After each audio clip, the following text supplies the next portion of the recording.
From 1841 on, some years before she died, Madame Desbassins had a chapel built in the vicinity of the master house. This place of worship is for the inhabitants of the Heights of Saint-Paul, as well as for the numerous slaves of the property. After the parish church in Saint-Gilles-Léo was built in 1856, the chapel was kept to the family until 1969, when it became the diocese property.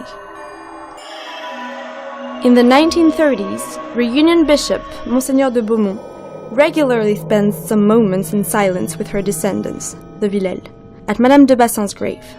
They also celebrate the Saint-Michel feast on the 29th of September.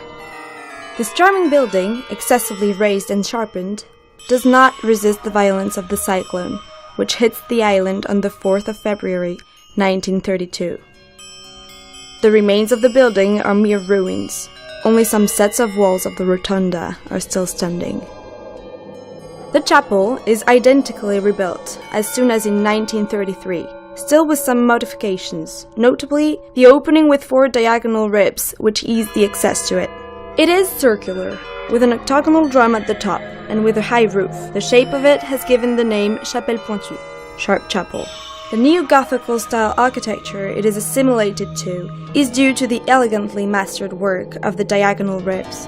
Since the 1980s, after the first restoration, the interior decor was reduced to its simplest expression. The iridescent glints of the colored stained glass windows remaining. The reliefs and moldings of the paneling painted in white are emphasized with blue.